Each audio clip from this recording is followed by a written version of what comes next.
Senator John Barrasso of Wyoming also happens to be a doctor, knows a thing or two about this. Senator, thanks so much for taking the time this morning. Thank you, Jim. Thanks for having me. So you heard the president there downplaying it, says it's very much under control. We heard Senator Johnson, one of your colleagues, come out of this briefing saying Americans should expect more cases here in the U.S. His words, we will have more here in America. Who's right about the direction of this virus and as it affects the U.S.?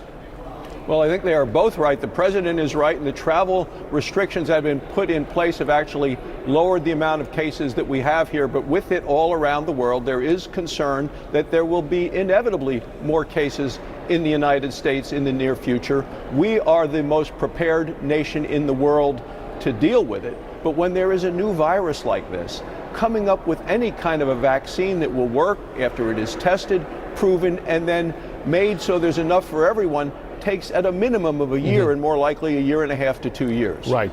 The White House has asked Congress for $1.25 billion in emergency funding. We were doing some math here, and just in the last two requests, the president has asked nearly 7 times that. He's actually diverted money from defense for building the wall, 7 times the money for building the wall as for fighting this, what may become a pandemic. Is that a sufficient amount of money to do what's necessary to keep Americans safe from this?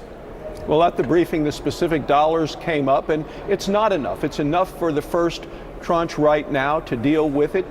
We asked at our last briefing about 10 days ago, did these folks, the Center for Disease Control, the NIH, have what they needed at the time? They said they did. Now with this supplemental, this is a starting point. We realize we're going to have a number of additional, as you say, bites of the apple to go to do additional funding, and I expect there's going to be more funding needed. The initial amount was to bring people back from overseas. We need more for testing, for treatment, for vaccine development. Yeah. All of these things are important, and readiness at the local level.